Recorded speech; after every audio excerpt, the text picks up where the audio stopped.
dadka ku nool deegaano dhaca galbeedka magaalada Gaalkacyo ee xarunta gobolka Mudug ayaa walaac ka muujiyay baahiyo kala duwan oo halkaasi ka taagan shacabka ku sugan deegaanada duqaaqo lagu raqsay baxda gaabo oo nakiir isgowrac iyo duceley ayaa ka codsaday maamulka Galmudug iyo cid walba oo gacan ka geysan karta inay wax ka qabato baahiyaha asaasiga ah ee deegaanadaasi ka jira.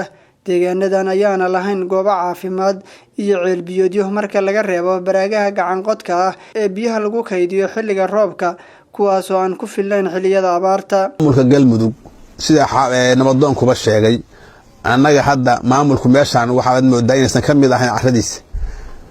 carrada maamulku amni baa jira, biliis baa jira, waxqabad baa jira, waxna soo gaaray ma bale. waxaad moodaa inaan ka mid ahayn Galmudug haddaad si u fiirisid sida nolol la yacay. waxaan u gudbinaynaa wasaaradda amniga maamulka Galmudug meesha tan wixii dawladda Galmudug looga baahnaa baa looga baahan yahay in si sariica arintaas wax looga qabto, amniga laga shaqeeyo, biliiskana loo qoro wixii ku saabsan dhankaas maamulka aan ka dhowraynay sidii baan ugu fadhinaa. waxaa jira baahiyada waxaa ka mid ah hadda aan la dhawaaqayno waddankaani dad badan baa ku nool oo mujtamac tiro badan oo magaalada aad arki doontaan intay la eg tahay baaxadeedu wax ceelaho wax ilbiya ka yimaadaan lama arko. barkad yar oo biyo galaan iyo wax lagu soo shooboyo lagu keeno waxaan ahayn oo biyaha laga isticmaalo lama arko. waxaasna dadkii way anfici waayeen. waxaan codsanaynaa qoladii ku shaqale oo dhan ka codsanaynaa matoor degdeg inaan helno. sidoo kale deegaanka ballaaran oo intaas la eg oo lagu raqsay oo duqaaqahan hadda aan fadhina leh meel caafimaad ma leh. dadkana waad ka warqabtaan maanta cudurkii waa hawluhu waa culus yihiin. dad deegaan badan oo aan lahayn qof meel xabad kaniiniga aan laga helayn ama xabad joojin aan laga helayn. waxaan hay'adaha caafimaadka u gudbinaynaa inay meesha tan duqaaqood ay si wanaagsan wax uga qabtaan, inay fiiro gaarana siiyaan, inay qofkii jirada gaar ayaa loola cararaa ama wax la mid ah ama meel la mid ah markii u sokayso bandiiran leeyo oo ku meel gaar ah loola cararaa. waxaan codsanaynaa hay'adaha caafimaadku meel ay joogaanba haddii yihiin heer Galmudug, haddii heer federaal yihiin, haddii heer caalami yihiinba waxaan ka codsanaynaa in meeshaan duqaaqood naloo dhugma yeesho oo arintaas caafimaadka wax laga qabto. waa shay daruuriya, waa shay aan laga maarmin. cudurrada hadda dadka dhan wuu daadsan yahay saacada badankiisa, dad badan baa daadsan, hargab buu la daadsan yahay. hal xabo kaniin iyo qandhajabis qof la siiya lama arko. wixii gaalka ayaa laga doonaa hadda inta soo gaarin baaba qofkii ama ruux baxaya ama se uu cuslaanaya hawshiisu. waxaan codsanaynaa wixii ku shaqo leh hay'adaha caalamiga ah ku shaqo leh maamulka Galmudug heer federaal dhammaan waxaan codsanaynaa inaan helno caafimaad degdeg ah goob caafimaad oo degdeg ah inaan helno.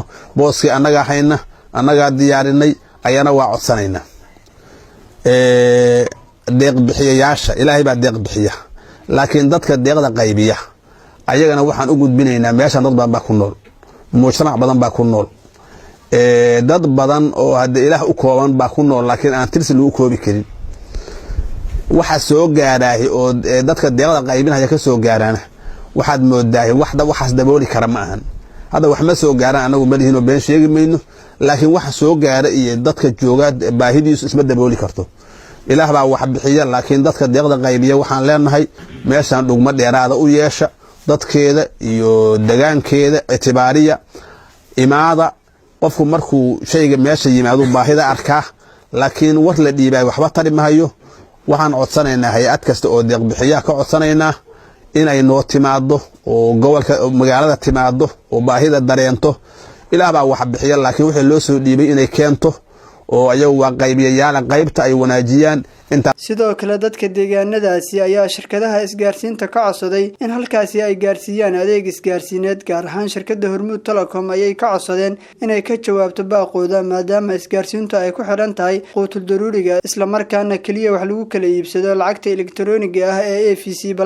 annagoo dhan oo wada urursan kulligaya waxaan hormarinayaa Hormuud, shirkadda Hormuud waa adeegihii dadka way mahadsan yihiin. shacabka in badan bay shacabka wax u qabtaan, waa ku mahadsan yihiin.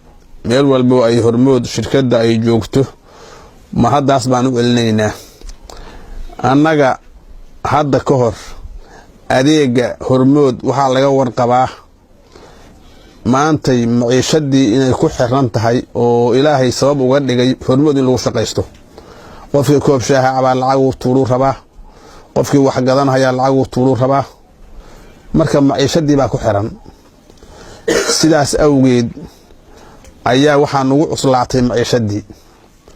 qofkii wax tuurahayay baa wixii tuuri waayay, dadkii inuu asagoo wixii u baahan wixii qabsan waaya ka timid. waxaan rabnaa marka inaan cusub u jeedino shirkadda Hormuud. waa ku mahadsan yihiin siday dalka iyo dadka dhexdiisa uga shaqayso, laakiin annagu xagga yaga wali qabyaa ka jirta.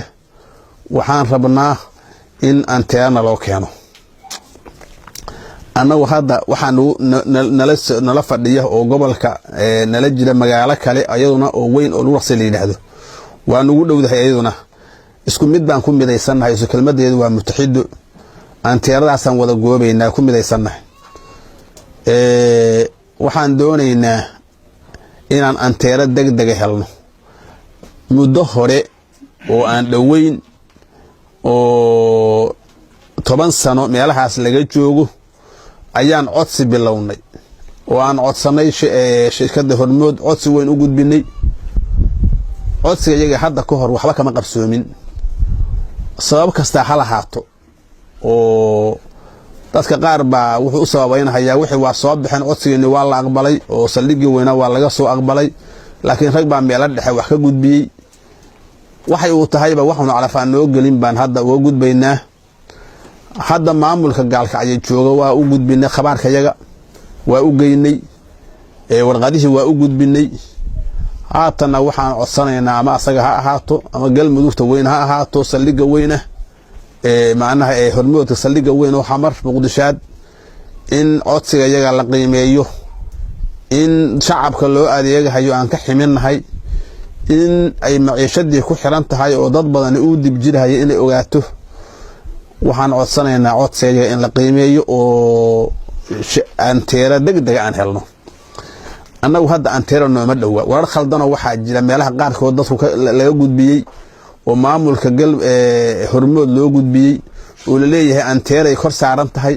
warkaasi waraad lama. waxaan leenahay xaqiiqadeeda haddii la rabo dad dhaxeeya ah ha loo soo diro. warkaas dadkii gudbiyana war hadda muctabara ma aha.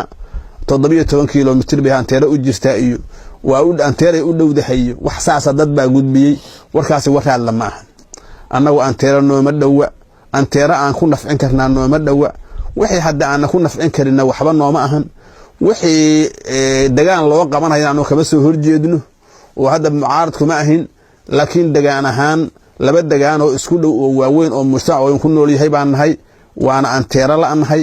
waxaan codsanaynaa Hormuud maamulayaasheedu meel ay joogaan ba codsigaas waa u diraynaa. hadday Gaalkacyo joogaan, hadday Muqdisho joogaan, hadday dabad jiraan, kulli waxaan codsanaynaa magaaladaas Duqaaqood iyo magaalada lagu raqsay labadoo waxay u baahan yihiin anteera degdeg ah. maciishadii baa ku xiran, waxbaa si ah. anteera degdeg anteera nooma dhowa. dadkii gudbiyay anteera u dhowna wax raad lama. arrintan ayaana ku soo aadaysa xilli deegaano badan oo ka tirsan maamulka Galmudug ay ka taagan tahay baahida adeega asaasiga ah. Ismaaciil Macallim Huriire, Ismaaciil Anteeno, telefishinka SDN, Muqdisho.